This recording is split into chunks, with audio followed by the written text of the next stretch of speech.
제가 아까 시작하면서 처음에 네 분만 계셔서 네 분 보고 조금 이따 제가 설교할 때 네 분하고 이렇게 앞에 앉으셔서 저랑 이렇게 눈 마주치면서 하면 저보다 듣는 분들이 더 부담스러우시겠어요. 제가 이렇게 얘기를 했었는데 저희 집에 그 한국 케이블 TV가 나옵니다. 그래서 실시간으로 그 한국 TV를 보게 되는 시간들이 많아졌는데 그 한국 TV들을 보다가 전에는 발견하지 못했던 전에 제가 한국에 살 때와 좀 다른 것을 발견하게 됐습니다. 그게 뭐냐면 광고가 굉장히 많이 늘었는데 그 광고 중에서도 특별히 이 세 가지 종류의 광고가 눈에 띄게 많이 방송이 되고 있었다라는 것입니다. 그 세 가지 광고가 뭐냐면 하나는 대출에 관련된 겁니다. 또 하나는 보험에 관련된 거고 하나는 상조회를 선전하는 광고였습니다. 제가 한국에 있을 때만 해도 보험 그러면 한 가지밖에 생각이 안 났어요. 자동차 보험밖에. 그런데 지금 이렇게 그 보험을 광고하는 CM들을 보면 그 자동차 보험도 얼마나 세분화되어 있고 얼마나 다양한 보험들이 존재하는지 모르겠고요. 또 자기가 병원에 가서 치료받은 것을 보상해주는 그런 건강보험도 있고 또 각종 암을 위한 보험, 치과보험, 심지어 그 치매를 예방하는 보험까지도 선전을 하고 있는 것을 제가 보았습니다. 상조회도 마찬가지였습니다. 상조회가 뭔지 아십니까? 결국은 상조회가 뭐냐면 그 사람이 죽고 나면 그 사람 장례 비용을 미리 준비하는 것, 그게 상조회더라고요. 그러니까 결국은 이 상조회라는 것도 보험의 일종이었다라는 것입니다. 그리고 그 광고에 등장하는 분들을 보면 그 연기자분들이 되게 많으신데 그 극중에 출연했던 그 연기자의 모습들, 또 각종 시사 프로그램에서 뭔가 우리가 신뢰할 만한 분들이 나와서 그 광고를 하십니다. 그래서 그분들이 가지고 있는 이미지, 우리에게 깊은 신뢰감을 주고 있는 그 이미지들이 그 광고하고 더해져서 자꾸 그 광고를 보거나 듣다 보면 어떤 마음이 생기게 되냐면 야, 저거 나도 빨리 들어야 되겠다. 나도 저거 하나쯤은 준비를 해야 되겠다라는 생각들이 들게 되더라라는 것입니다. 그러면서 또 한편으로는 어떤 생각을 했냐면 야, 세상의 사람들은 저렇게 많이 내가 앞으로 어떻게 살 것인지 내 미래를 지금부터 준비하고 예비하고 있구나. 그런데 나는 지금 이렇게 아무런 준비 없이 그냥 하루하루를 그냥 살아도 괜찮나 하는 그런 또 다른 걱정과 근심들이 그 광고를 보면서 들게 되더라라는 것입니다. 그래서 제가 그 광고를 볼 때마다 이런 생각을 하게 됐습니다. 야, 우리가 정말로 염려의 시대를 살고 있구나 하는 생각을 하게 된 것이죠. 우리가 어차피 모든 사람들은 미래를 예측하면서 살 수는 없습니다. 그렇기 때문에 누구도 이 염려라는 문제로부터 자유로운 사람은 없습니다. 그러나 우리가 미래를 준비하고 미래를 대비한다라고 하는 것들이 마치 이 TV 광고 속에 나오는 보험에 가입을 하고 보험을 준비하는 것과 같은 것이라고 한다면 우리가 지금 이 현재를 열심히 사는 이유가 결국은 뭐겠습니까? 내가 죽을 날을 대비해서 지금을 열심히 사는 것이고 내가 나중에 병들 것을 생각하며 지금 열심히 살고 있다라는 이유밖에 되지 않는다라는 것이죠. 또 우리가 아무리 찬란한 내일을 준비하면서 오늘을 스스로 힘들게 이 어려움들을 감당하고 산다고 할지라도 그래서 그 찬란한 내일이 다가온다고 할지라도 그 내일이 오늘이 되는 순간 우리는 또 다른 내일을 준비하면서 오늘을 어떻게 하게 됩니까? 그냥 무작정 오늘은 일만 하게 되는 그런 상황 가운데 빠지게 된다라는 것이죠. 그렇게 되면 결국 어떻게 됩니까? 우리는 오늘을 살되 오늘이 주는 기쁨을 맛보지 못하고 오늘이 내게 주는 은혜들을 누리지 못한 채 그냥 오늘 하루를 혹사하면서 살게 된다라는 것이죠. 아마 이런 이야기들을 많이 들어보셨고 또 생각들도 해보셨을 것입니다. 그럼에도 불구하고 우리가 이런 광고들을 보고 그런 광고들에 우리의 마음이 빼앗기는 것은 아무리 우리가 그런 사실들을 알고 있다고 할지라도 우리는 이미 내일에 대한 염려를 떨칠 수 없는 존재이기 때문에 그렇다라는 것입니다. 누구도 내일에 대한 염려를 쉽게 떨쳐버릴 수 없기 때문에 바로 오늘 그 내일에 대한 염려들을 껴안고 살아가게 된다라는 것이죠. 그리고 이것은 단순히 세상에서만 벌어지는 현상은 아니다라는 것입니다. 오늘 여기에 함께 계신 여러분 모두, 원로 목사님과 선교사님과 같이 저보다도 인생의 선배시고 믿음으로도 저보다 훨씬 오랫동안 선비셨고, 또 저보다 연수가 짧으신 분들 모두에게 제가 한번 여쭤보고 싶습니다. 교회에 다니시고 나서부터, 신앙생활을 시작하시고 나서 우리가 말씀을 통해서 여러 가지 다양한 방법들을 통해서 우리가 하나님의 말씀을 듣고 하나님의 법칙을 알았는데, 그 여러 가지 말씀들과 하나님의 법칙 중에서 가장 순종하기 어렵고 그 말씀대로 살기 어려운 내용이 무엇이었습니까? 저는 오늘 이 본문 말씀에 나온 염려하지 말라라는 이 명령을 따르기가 제일 힘들다라는 것입니다. 기도해라, 말씀 읽어라, 해라, 그거는 순간순간 못할 수는 있지만 많이 하는 시간이 더 많습니다. 그런데 이 염려하지 말라라는 이 말씀만큼은, 이 명령만큼은 저도 결코 자유로울 수가 없다라는 것입니다. 저만 해도요, 오늘 모든 예배를 마치고 돌아가는 순간 저도 이미 염려 가운데로 빠져들게 됩니다. 무슨 염려를 가장 먼저 하냐면, 다음 주 설교는 뭘 준비해야 되나, 어떻게 준비해야 하나, 그 염려가 집에 딱 도착하는 순간부터 벌써 제 마음을 누르기 시작합니다. 그리고 이제는 단련이 돼서 알람을 맞춰놨어도 그 알람 시간보다도 제가 10분 정도 먼저 그냥 깹니다. 그럼에도 불구하고 매일 전날 잠자리에 들 때마다 내일 늦으면 안 되는데 하는 그런 염려를 하면서 항상 잠자리에 들게 됩니다. 또 교인 여러분들의 그런 어려운 상황들과 환경들을 듣고 그런 문제들을 놓고 하나님께 함께 기도하면, 기도를 하는 순간에서도 기도를 하고 기도를 끝내고 돌아서는 순간에 그 문제를 가지고 여전히 염려를 하고 있는 저 자신을 발견하게 된다라는 것이죠. 그래서 오늘 순서상 이 본문을 가지고 설교를 해야 되는데, 한참 동안 이 본문을 가지고 설교를 할까 말까 신거를 놓고 깊이 고민을 했습니다. 왜냐하면 제 스스로 이 부분에 대해서 자신이 없었기 때문이고, 제 스스로 답을 갖고 있지 못하다라고 느꼈기 때문입니다. 또 아마 여기 계신 분들도 염려하지 말라라는 이 말씀을 이미 익숙하게 경험하셨기 때문에 하지 않아야 된다라는 것은 알지만, 내 상황과 내 현실 때문에 여전히 염려를 하고 있는 그 부분에서 떠나지 못하기 때문에 괜히 사람들에게 죄책감만 더하는 것은 아닐까. 또 똑같은 문제를 놓고 저하고 저희 집사람을 비교하면 저는 염려하고 근심하지만 저희 집사람은 염려하고 근심을 안 해요.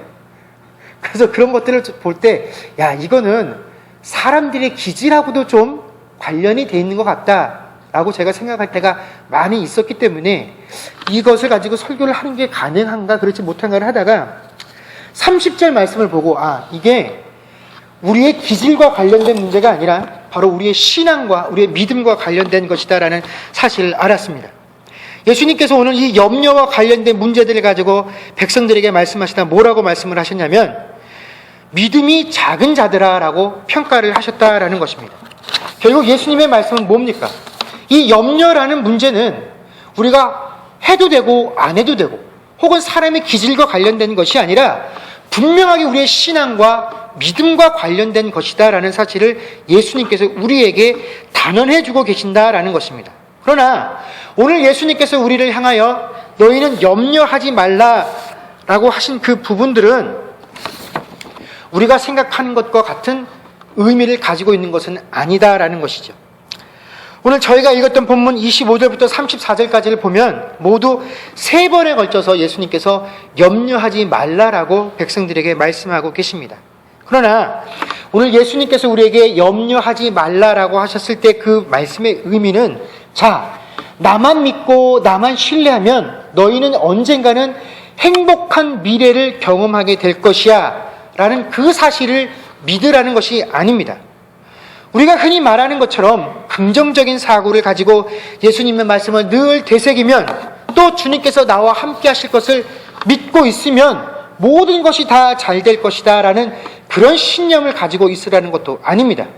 또 염려하지 말라라는 것이, 자, 모든 것을 우리가 예수님께 염려를 맡겼기 때문에 아무런 준비나 아무런 계획을 없이 살아도 좋다는 것을 의미하는 것도 아니다라는 것입니다.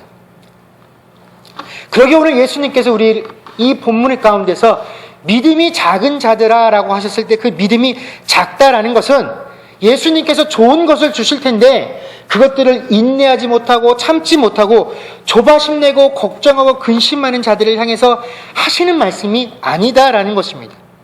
우리가 자꾸 믿음을 하면 무엇을 생각하게 되냐면 사람을 생각하게 됩니다. 그래서 믿음이 적은 사람, 믿음이 큰 사람이다라고 말을 할 때 그 사람이 가지고 있는 믿음의 분량을 가지고 자꾸 믿음을 논하게 되죠. 그러나 사람들이 가지고 있는 믿음이다라는 것은 사실 크게 다를 것이 없습니다. 우리가 믿음의 조상이라고 말하는 아브라함을 한번 생각해 보십시오. 어느 날 하나님께서 아브라함에게 자기 아들을 제물로 바치라고 명령하셨습니다. 우리 같으면 그 문제를 가지고 크게 근심하고 염려할 것 같은데 아브라함은 어떻겠습니까? 최소한 성경에 쓰여져 있는 것들만 보자면 그는 이 문제 가지고 근심하지 않았습니다. 염려하지도 않았고 고민하지도 않았습니다. 그는 하나님께서 요구하시는 그대로 그냥 아무런 거리낌 없이 그 아들을 제단까지 끌고 가서 주저함 없이 칼을 들고 그 아들을 죽이려고 했었다라는 것입니다. 그러나 반면에 또 어떤 일이 있었냐면 그가 머물렀던 가나안 땅에 가뭄이 들어서 애굽 땅으로 피신을 하게 되었습니다. 그런데 이 아브라함이 뭘 가지고 염려하기 시작합니까? 자기 부인 사라가 너무 예뻐서 혹시 이 사라를 애굽 사람들이 취하기 위해서 나를 죽일지도 모른다라는 그런 쓸데없는 염려를 해서 어떻게 합니까? 그 여인을 나하고 결혼하지 않은 여동생이다라고 속이는 그런 일들을 감행하게 되지요. 여러분, 한편으로 보면 아주 대단하고 신경 쓸 만한 아들을 제물로 바치라는 일에도 거리낌 없이 행했던, 그래서 우리가 참 믿음이 좋은 것처럼 보였던 그 아브라함이 또 실제로는 아무것도 아닌 작은 일에 근심하고 염려하는 모습들을 보게 된다라는 것입니다. 여러분, 이게 사람들이 가지고 있는 믿음의 모습들입니다. 결국 사람들이 평가하는 야, 저 사람 믿음이 좋다, 저 사람 혹은 믿음이 작다라고 하는 것은 우리가 신뢰할 만한 판단의 근거가 될 수 없다라는 것이죠. 예수님께서 이러한 사실을 우리보다 더 잘 알고 계십니다. 그렇기 때문에 예수님께서 믿음이 작은 자들아 라고 말씀하셨을 때에는 우리가 그 말씀을 믿지 못하고 신뢰하지 못하고 근심하고 염려하고 있는 그 우리의 마음 상태를 가지고 논하시는 것은 아니다라는 것입니다. 그렇다면 예수님께서 우리에게 말씀하시는 믿음이 작은 자들아 라고 하는 것은 바로 무엇이냐? 바로 그 염려의 대상을 우리가 잘못 판단하고 있다라는 것이죠. 우리는 이 염려를 문제의 대상으로 여기고 있지만 예수님께서는 이 염려를 우리 문제의 주인이다라고 여기시고 있기 때문에 우리에게 믿음이 작은 자들아 라고 말씀을 하셨다라는 것입니다. 자, 그 의미가 무엇이냐? 25절에 보면 예수님께서 사람들이 가지고 있는 염려의 실체에 대해서 설명들을 해주십니다. 예수님께서 판단하신 사람들이 가지고 있는 염려의 본질은 뭐냐? 목숨을 위하여 무엇을 먹을까, 무엇을 마실까, 몸을 위하여 무엇을 입을까 하는 것이 염려의 본질이다라는 것입니다. 이것이 너무나 가난해서 정말 하루 한 끼 내가 무엇을 먹을까 마실까를 고민하는 사람이든지, 아니면 모든 것이 다 풍족하지만 그럼에도 불구하고 더 좋은 것, 남에게는 없는 것을 먹고 마시고 입어보고 싶은 그런 상태에 있는 사람이든 간에 구분 없이 결국 모든 사람이 하고 있는 염려의 본질은 뭐냐면 먹고 마시고 입고 자는 문제에 관한 것들이라는 것입니다. 단지 현대는 그러한 내용들이 더욱더 세분화되어지고 종류가 많이 있다는 것뿐이지, 지금 이 시대도 본질을 따지고 보면 그 몇 가지에서 벗어나지 못한다라는 것입니다. 그런데 바로 이 염려의 문제를 대함에 있어서 예수님께서 우리에게 상기시키는 내용이 바로 32절 하반절의 말씀입니다. 뭡니까? 너희 하늘 아버지께서 이 모든 것이 너희에게 있어야 할 줄을 아시느니라 하시는 부분입니다. 그리고 26절부터 30절까지의 말씀은 바로 하나님이 이미 너희에게 필요한 것이 무엇인지 다 아신다라는 내용을 예를 들어 설명하신 것이죠. 공중의 새를 한번 보라는 것입니다. 그들이 내일을 염려하고 내일을 준비하면서 결코 살아가지 않는다라는 것입니다. 내일 내가 무엇을 먹게 될까? 이렇게 비바람이 치는데 먹을 것을 구할 수 있을까? 전전긍긍하면서 살아가지 않는다라는 것입니다. 그냥 나에게 주어진 오늘 하루를 꿋꿋이 살아간다라는 것이죠. 들에 핀 백합화를 한번 보라는 것입니다. 그가 이런 혹독한 날씨 가운데서 살아남으려고 애쓰면서 살지 않는다라는 것입니다. 또 세상 가운데서 내가 좀 더 아름답게 보여야지 하고 이 외모를 위해서 애쓰며 존재하지 않는다라는 것입니다.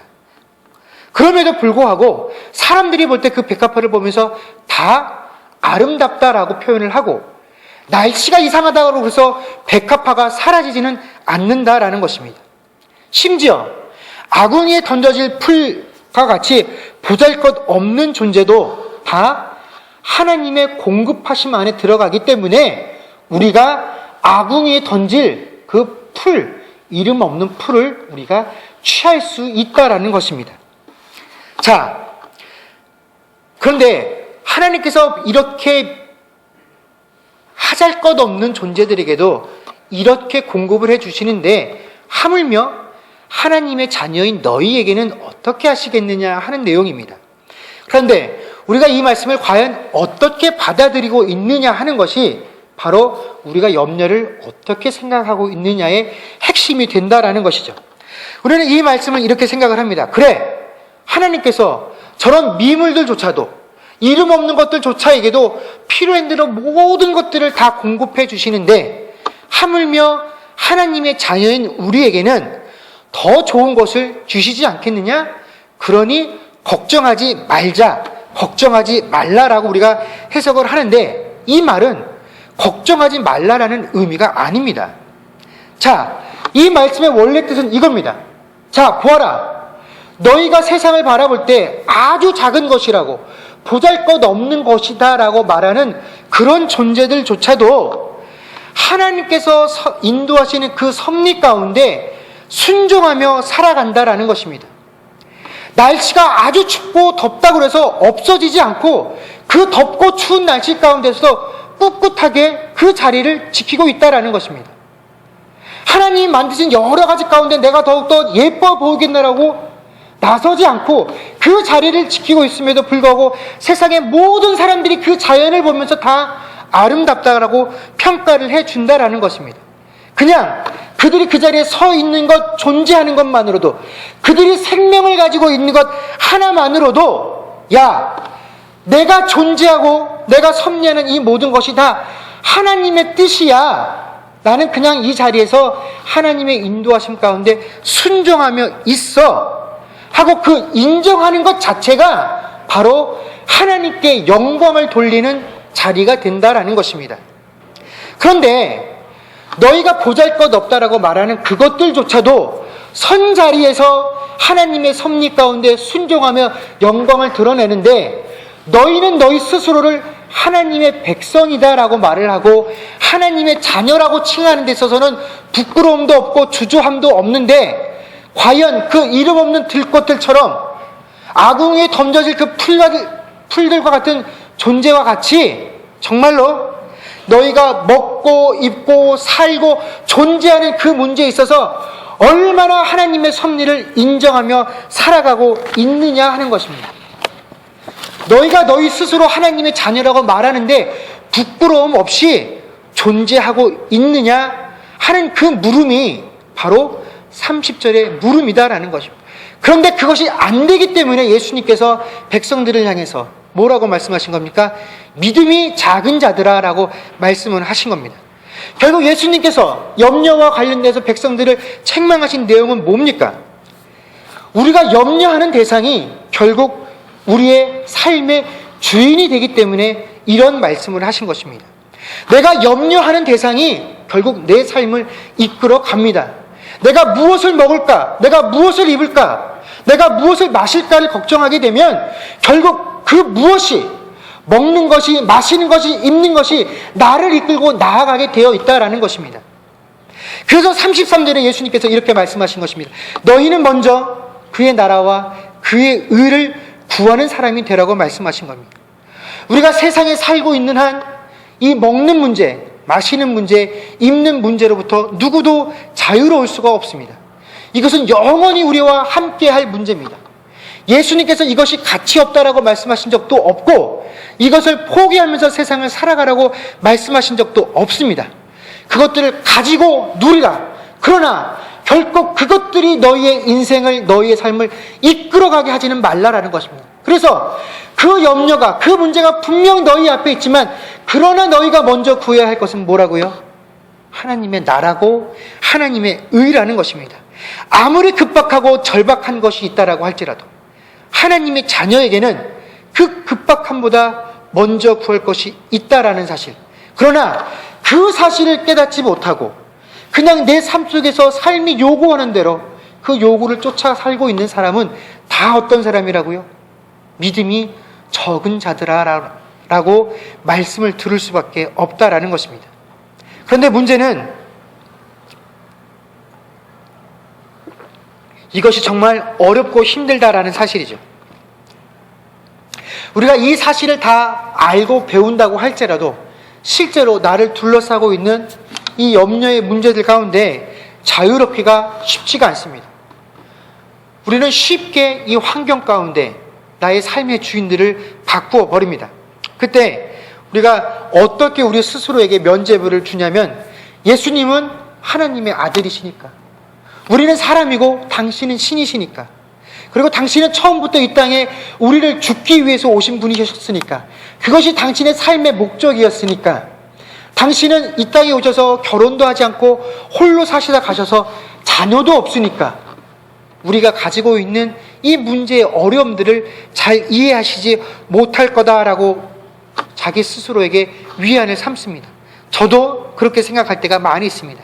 그러나 예수님께서는요, 결코 그냥 팔짱을 끼신 채 우리의 삶 가운데서 저만큼 비껴나셔서 마치 군대에 있는 조교가 훈련병들에게 명령을 하시는 것 같이, 자, 내가 명령하니까 너희는 무조건 따라라 하시는 것이 결코 아니다라는 것입니다.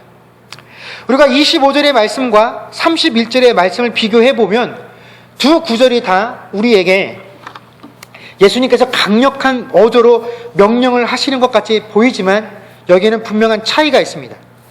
우리가 한글 번역을 보면 25절과 31절의 말씀의 차이를 구분하기가 힘듭니다. 그러나 헬라 성경과 영어 성경을 보면 25절과 31절 말씀의 차이를 볼 수가 있습니다.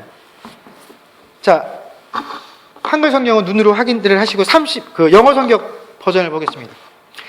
자, 25절과 31절 말씀을 보면 25절과 31절의 차이점을 아시겠습니까?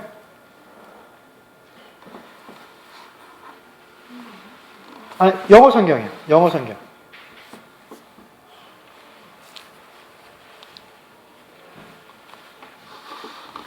25절과 31절의 차이점이 뭐냐면 주어가 다르다라는 것입니다. 25절은 예수님께서 너희에게 명령을 하시는 부분이죠. 그러나 31절의 주어는 누굽니까? 위입니다. 누구요? 내가 너희에게 명령하는 것이 아니라 예수님께서 너하고 나하고 함께, 우리 함께 어떻게 하자고요? 염려하지 말자라고 그 백성들에게 말씀하신다라는 것이죠. 이 말의 의미가 뭡니까? 예수님께서 다 아신다라는 겁니다. 너희가 얼마나 힘든 줄 내가 안다라는 것입니다.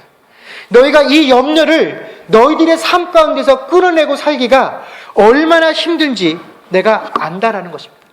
매 순간순간마다 나를 너희 삶의 주인으로 인정하면서 사는 것이 얼마나 어렵고 힘든 것인지 내가 안다라는 것입니다. 그러니 우리 함께 그 어려움의 문제들을 넘어가자라고 예수님께서 말씀하신다라는 것입니다. 야, 나는 팔짱을 낀 채 너희가 이 염려의 문제들을, 이 어려움들을 잘 넘어갈 수 있는지 없는지, 너희들의 믿음이 얼마쯤 되는지 이거를 점수를 매기는 채점관이 아니야. 감독관이 아니야. 나는 너희들이 어렵고 힘든 고비를 넘길 때마다 그 자리에서 너희들과 함께 그 자리에 서 있는 너희들의 동료이자 너희들과 함께 그 자리를 뛰고 있는 선수야. 그러니 지금 이 염려의 문제 가운데서 우리 함께 이것을 넘어가자라고 예수님께서 31절에서 우리에게 말씀해 주신 것입니다. 예수님께서 지나간 그 모든 내용들을 말씀하시고 31절에서 이렇게 말씀하신 것은, 자, 들었지? 염려를 하면 안 돼. 염려를 한다라는 것은 너희가 너희 인생의 주인을 하나님으로 여기지 못하고 이 문제를 가지고 살아가니까 이렇게 하면 안 돼. 이건 믿음이 적은 자야. 그러니 이렇게 하지 마가 아니라, 자, 너희가 믿음이 적은 자가 되지 않기 위해서 너희 인생 가운데, 너희 삶 가운데 이런 문제로 염려하지 말아라. 그런데 그게 쉽지 않으니 내가 함께 해줄게. 나하고 함께 넘어가자. 이것이 베드로전서 5장 7절 말씀에서 너의 염려를 다 주께 맡기라. 이는 그가 너희를 돌보심이라 라고 하시는 말씀의 의미가 바로 이겁니다. 내가 너와 함께 그 모든 염려의 문제 가운데 함께 해주겠다라는 것입니다. 여러분, 우리가 이 은혜를 알아야지만 비로소 모든 염려의 문제로부터 해방되어질 수 있다라는 것입니다. 여러분, 아무리 어렵고 힘든 문제라고 할지라도 여러분, 그 순간에 주께서 우리와 함께 하신 줄로 믿습니다. 여러분, 그렇기 때문에 우리가 나 스스로에게도 내가 너무 많은 문제들로 인하여 염려하고 고민할 때 본인에게 그렇게 위로해야 됩니다. 그래, 나 혼자가 아니야. 지금 주님이 이 문제를 나와 함께 넘어가고 계셔. 나보다 더 능력 있고 힘 있는 분이 나와 함께 이 일을 하고 있어. 그리고 우리 주변에 염려와 고민과 고통으로서 인해서 고민하고 있는 이들에게 우리가 해줄 말도 그겁니다. 아, 저 사람은 믿음이 적어서, 너 왜 이렇게 믿음이 적어서가 아니라, 주님도 우리를 향해서 믿음이 적은 자들아, 함께 넘어가자라고 했으니 그를 향해서 우리가 해줄 말도, 자, 우리는 다 그래요. 우리 함께 이 고비를 넘어갑시다. 우리 함께 염려합시다. 이때 이런 은혜들을 우리가 나눌 수 있어야 한다라는 것입니다. 여러분, 지난 2010년에 광저우 아시안 게임에서 있었던 일입니다. 그 아시안 게임 때 바둑이 정식 종목으로 채택이 돼서 바둑으로도 게임을 했었는데, 그때 우리나라 국가대표팀 여자 선수 중에 조혜연이라는 선수가 있었습니다. 근데 이 선수가 당시에 한국에서 그 바둑으로 랭킹 1위였고, 그 국제대회에서도 명성이 자자해서 누구라도 다 나가면 금메달을 딸 금메달 1순위라고 생각들을 했고, 그 중국에서도 가장 경계하는 선수가 이 조혜연이라는 선수였는데, 이 조혜연 선수가 그 아시안 게임에 참석하기 전에 그 인터뷰를 한 것이 크게 논란이 된 적이 있습니다. 뭐냐면, 그 자기의 주 종목인 페어라는 종목에 있어서 이 조혜연 선수가 게임 날짜가 주일이라고 자기는 그 게임에 참여를 하지 않겠다라고 선언을 한 겁니다. 그러니까 이제 올림픽 준비위원회, 그 아시안 게임 준비위원회에서 발칵 뒤집힌 거죠. 나가기만 하면 금메달을 딸 선수인데 게임 날이 주일이라서 자기는 그 게임에 참여하지 않겠다라고, 대신 단체전에만 나가겠다라고 선언을 한 겁니다. 그래서 이 사실이 그 공중 매체를 통해서 보도가 된 이후에 나라가 아주 벌집을 쑤셔놓은 것처럼 시끄러웠죠. 그 이제 안 믿는 분들은 내 그럴 줄 알았다, 이 개독교 녀석들, 뭐 그러면서 그러면 처음부터 국가대표로 나가지 말든지, 왜 나가서 자리 하나만 빼먹고 우리나라의 메달에 영향을 주냐는 등 뭐 그런 내용들이 참 많이 달렸었습니다. 저도 처음에는 그 내용을 접하고 나서, 야, 왜 이 선수가 이런 말을 했을까, 좀 안타까운 심정으로 그 관련된 기사들을 이렇게 확인해 봤는데, 그 기사들을 다 보고 난 이후에 이 조혜연이라는 선수한테 제가 깜짝 놀라고 말았습니다. 이게 뭐냐면, 이 조혜연이라는 선수가 처음 내가 주일이라서 그 대회에 참석하지 않겠다라는 말을 한 게 그 아시안 게임이 첫 번째가 아니었다라는 것입니다. 이 선수가 바둑 선수로 데뷔한 이래 그는 한 번도 주일날 바둑을 둔 적이 없습니다. 아무리 중요한 게임이고 심지어 그것이 결승전이라고 할지라도 그날이 주일이면 게임을 포기하고 예배를 드렸다라는 것입니다.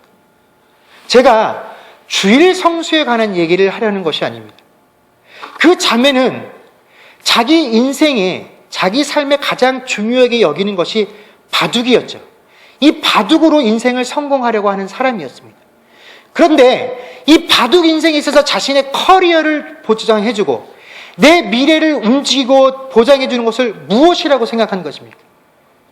그 대회에 우승하고 많은 경력을 쌓는 것이 내 인생을 보장해주는 것이 아니다라는 사실을 이 여학생은, 이 선수는 알고 있었던 겁니다.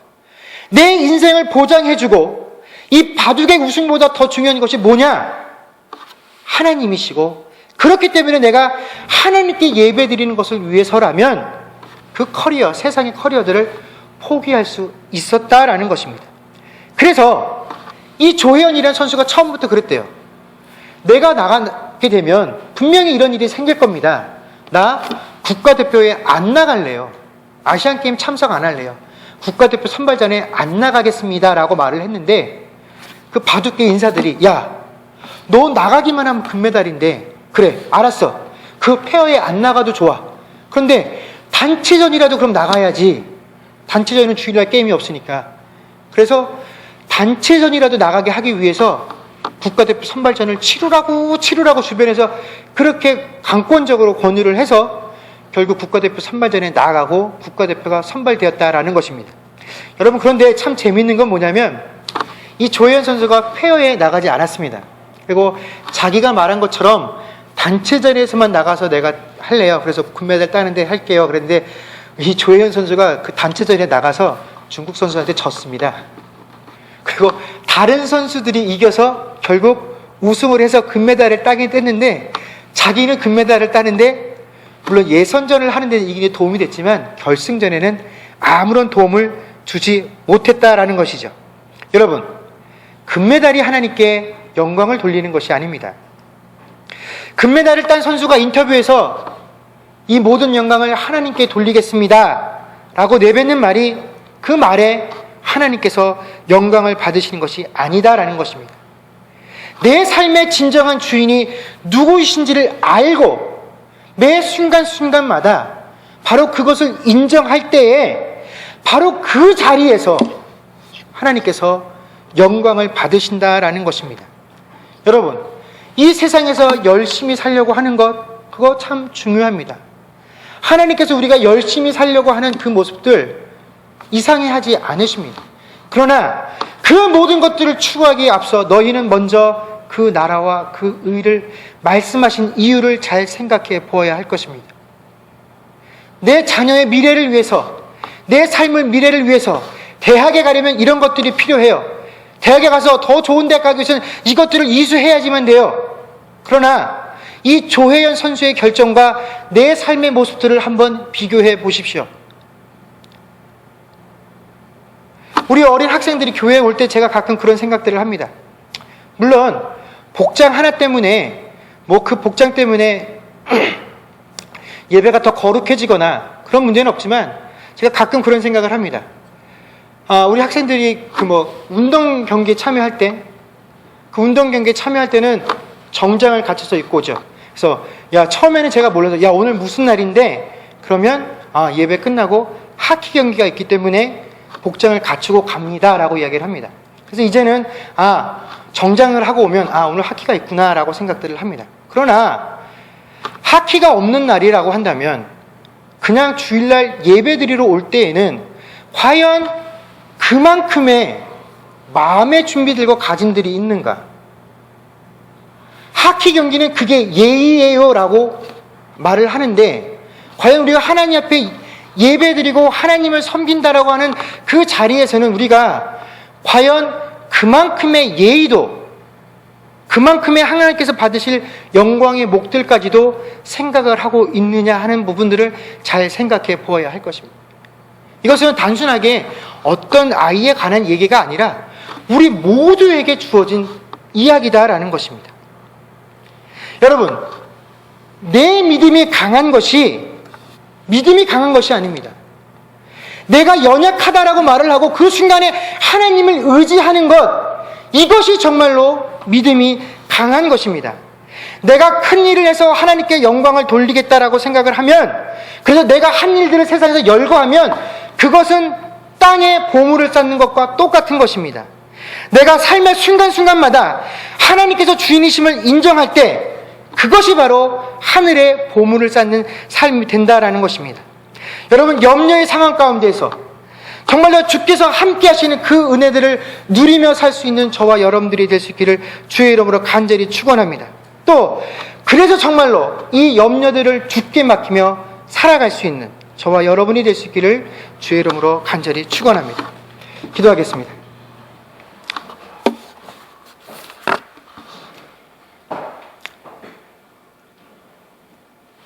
그렇습니다. 하나님께서 우리에게 너무나 많은 것들을, 너무나 거창한 것들을 원하시는 것이 아니라 힘들고 어렵고 염려되어지는 그 상황 가운데서도 바로 하나님을 인정하고 하나님을 신뢰하며 하나님께 의지하며 하나님만을 주인으로 섬기기를, 그 삶을 하나님께서 더욱더 원하시며 그것이야말로 하나님께서 영광을 돌리시는 것임을 우리가 확인했습니다. 그런데 우리가 염려하게 되는 것은 결국 세상의 것들에 우리의 마음이 뺏겨서 그것들을 우리의 주인으로 삼고 살아가기 때문에 우리가 그 문제로 염려하게 되지, 하나님 우리 가운데 믿음으로 염려를 하고 이 땅에서 하나님 나라 때문에 염려를 하고 살아가는 이들이 얼마나 있겠습니까? 아버지 하나님, 우리가 비록 이 자리에 연약한 모습들로 앉았지만 우리의 심령들은 강한 자가 될 수 있기를 소망합니다. 하나님, 결코 세상에 이 먹고 마시고 입고 하는 문제들이 우리의 삶을 좌지우지 않게 하여 주시옵소서. 그 문제들이 나의 삶을 인도하게 하지 말게 하시고, 하나님 그 문제와 염려 가운데 먼저 하나님의 나라와 하나님의 의를 생각하며 하나님을 내 인생의 주인으로 다시 한번 세울 수 있는 자들이 되게 하여 주시옵소서. 우리가 그럴 때 정말로 내 옆에서 지금까지도 그러셨던 것 같이 내 염려의 문제들 가운데 함께 하시며 그 문제를 넘기를 원하시는 예수님을 우리가 볼 수 있습니다. 그럴 때 우리가 그 염려를 주께 맡기고 그 염려 가운데 평안함을 누릴 수 있습니다. 바로 오늘 이 자리에서 그 염려를 주께 맡기며 아버지의 평안함을 누릴 수 있는 자들 되게 하여 주시옵소서. 아버지 하나님, 하나님과 함께하는 그 은혜를 누릴 수 있는 우리 모두가 되게 하여 주시옵소서. 감사드리며 우리 주 예수님의 이름으로 기도드립니다. 아멘.